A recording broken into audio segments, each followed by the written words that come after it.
I like to think of myself as quite a switched on person. I like to think I have it together. I did all right at school. I'm able to solve some problems. Those problems I can't solve, I'm not silly. I will delegate to other people. And some of the problems I can solve, I'm also not silly and I'm lazy. So I delegate to other people. But I like to think of myself as having it together. And I'm sure if I asked each of you, you would probably respond in a similar way. I've got it together, do all right, I get by. Maybe if I phrased it slightly differently, how many of you would say that you have a good level of common sense? It's a fairly simple question. You don't need to put your hands up, don't worry.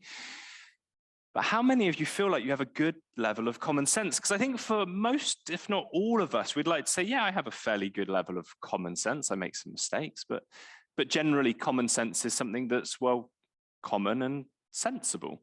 It's kind of described by itself, isn't it? I decided what I'd do is go to AI and ask AI, because, you know, common sense. What does common sense mean? And this is what it said to me. Common sense is the ability to think and behave in a reasonable and safe way, making good decisions based on a basic level of practical knowledge and judgment. It's the sort of understanding that most people are expected to possess without needing specialized training or knowledge. The bar for common sense is painfully low when we actually begin to think about it, which is awkward. Because for all of us sat here who would like to think we have a level of common sense, in the next 2 minutes, I'm about to banish that thought from your mind with some very simple questions. Again, please don't show your hands, but I will know from this view, all of you nodding your heads in agreement. How many of you, I wonder, have boiled the kettle to make a cup of tea, only to go and do another job and come back and boil the kettle again? And for some of us, a third time before we finally make the cup of tea that we set out to make in the first place. Maybe some of you are a bit more switched on than that. But how many of you have ever gone out in the rain without a coat? How many of us have left lights on in a room even when there is no one else in there? A question that's very relevant to the location we find ourselves. How many of you have crossed the road when less than 200 yards is a pelican crossing with increased safety and no specialized training needed to use it? How many of us have picked up a hot dish out of the oven without using oven gloves? And this is the kicker, and this is one that I will always be guilty of. How many of us have just finished cooking or just finished making a cup of tea and then taken a drink or eaten it and shocked ourselves that we've burnt our mouths? Common sense is a painfully low threshold that we seem to be very good at failing to cover sometimes. Maybe common sense is slightly less common than we like to give it credit for. That bar that seems so low is a little bit higher than maybe we'd like to admit. So it should come as no surprise to us when Jesus says things which appear to be common sense. Because the problem is, if Jesus has said it, then there is clearly a failing of those listening the first time round, and dare I say for many of us, to see what it is that he is saying. Because if common sense ruled, all of us would make our way to the Pelican Crossing before going to Greg's, rather than running across the road outside of the church. All of us would take coats with us whenever it looks like it might rain. All of us would bring a Bible to church with us because the pastor is inevitably going to read from a passage. So if you have a Bible with you, and that's not loaded, it just seemed like a really good option to say common sense. If you have a Bible with you physically, on your phone, there's some at the end of the pews. Please do turn to Luke 8, one of the passages that we had in our readings this week. A verse that, for all intents and purposes, seems to be common sense. As I said, if you have a way of reading with you, it will be on the screens. We are in Luke 8, reading from verses 16 through to 18. No one lights a lamp and hides it in a clay jar or puts it under a bed. Instead, they put it on a stand so that those who come in can see the light. For there is nothing hidden that will not be disclosed, and nothing concealed that will not be known or brought out into the open. Therefore, consider carefully how you listen. Whoever has will be given more. Whoever does not have, even what they think they have, will be taken from them. Jesus has given us a 101 common sense guide to how to use a lamp. So I have a lamp because it's always useful, and the AV team are definitely not going to enjoy trying to work out where it is. But we have a lamp. It's a fairly simple process. He says, plug it in, turn it on. Common sense. We can almost see the way that people would have responded. Granted, they didn't have electricity, it would have been oil, there's a whole different process, but people would have understood that this is common sense. You don't light a lamp and cover it. Jesus, what are you doing here? But before we get carried away, we need to remember how many of us have burnt our tongue on those cups of tea. There is clearly a reason why Jesus is telling us this, why he's using this at the start of this statement, because if Jesus is saying it, there is a reason behind it. It's something that we need to take on board. Why would someone light a lamp and then choose to cover it? It's not as thick as I hoped. Before we focus on what Jesus says in this passage, I think there's something that we can learn from reading this passage in context of some of the other things that Jesus says, because this seems like common sense. Maybe if Jesus is saying things, then we can take them for what they are. Which means I want to ask, how many of us have worried in the last 7 days when we read this? Therefore, I tell you, do not worry about your life, what you will eat or drink, or about your body, what you will wear. Is not life more than food and the body more than clothes? Look at the birds of the air. They do not sow or reap or store away in barns, and yet your heavenly Father feeds them. Are you not much more valuable than they? Can any one of you, by worrying, add a single hour to your life? We read that in Matthew 5. I wonder how many of us are guilty still of worrying, even when that has been said over us. How many of us have prayed about the challenges we face before we go about trying to solve the problem? We read this: do not be anxious about anything, but in every situation, by prayer and petition, with thanksgiving, present your requests to God. In Philippians 4, we've read that. In 1 Thessalonians 5, we read, pray continually. It amazes me, and if I'm honest, it saddens me how easily I dismiss some of the things that are said in the Bible. How easily I will read them on a Sunday and acknowledge them here, and yet when it comes to the practical way of living my life, I can completely forget them. It would appear, for someone who has committed their life to faith, to the point where they now work in a church, that these kind of things would come naturally, and yet somehow common sense seems to be left at the door when I read the Bible. And I assume somehow there is something far deeper going on than maybe just not being anxious, which is hard. But it's not asking me not to be anxious in and of myself. It's asking me to bring those things before God in prayer. Sometimes I think we can leave common sense at the side.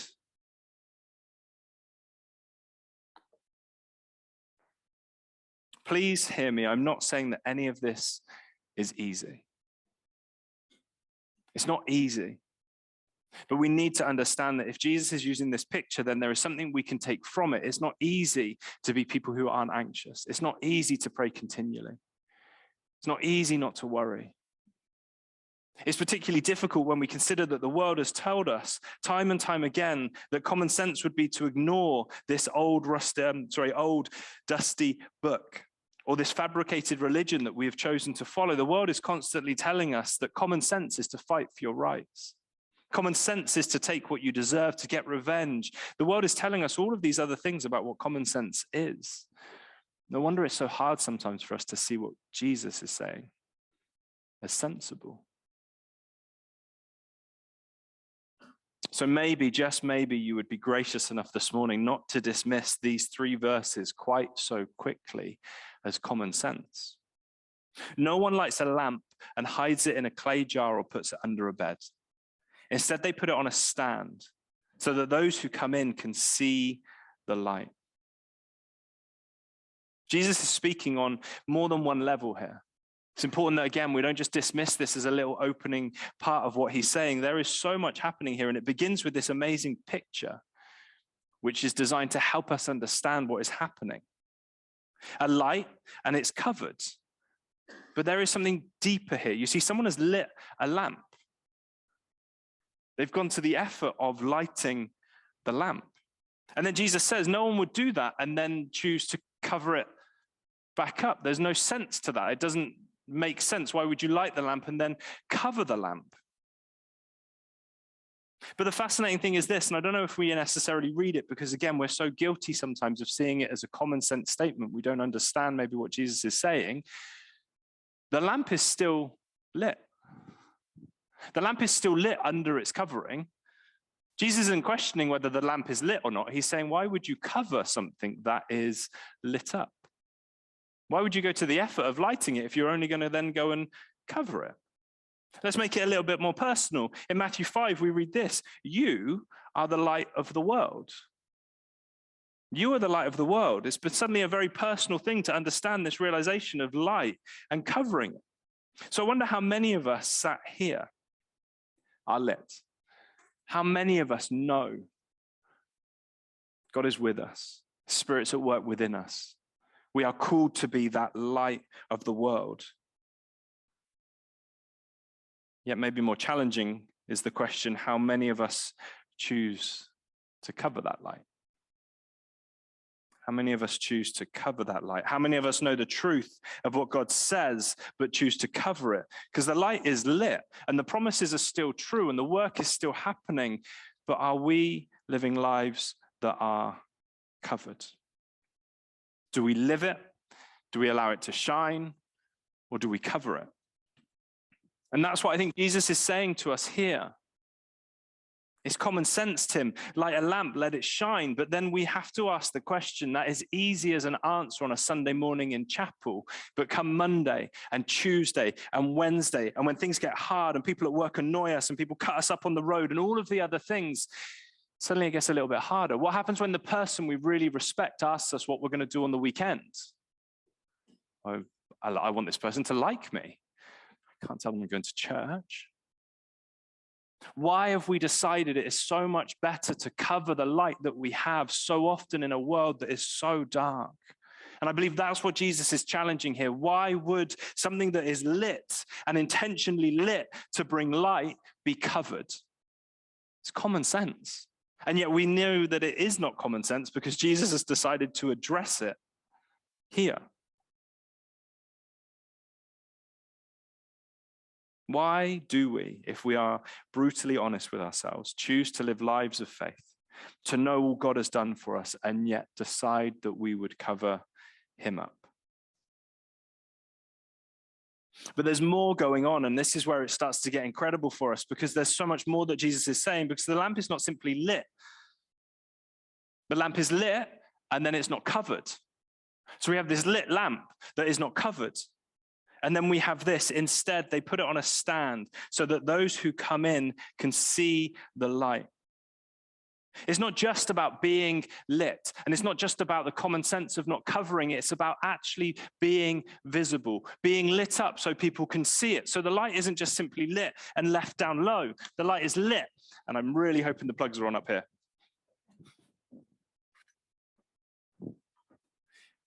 And it's put up high, and it's visible. And it brings light, sorry to anyone who's just blinded, to all that's around it. This isn't simply just about having a light that we keep to ourselves. It's making sure it's bright and it shines.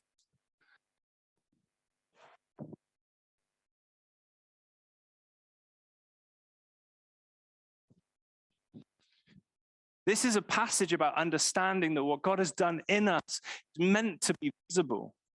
That it was never about this whole kind of light in a house. This was always about how much God loves you. How much he loves you, and he loves you so much that he would light your life up. Not just so that you would benefit from it, but so that you could bring light to the entire house. So that you could bring light to the darkness around you. A story of love that began with this understanding that God sent his son to earth and ultimately to the cross for you. How much he cares is mind-blowing.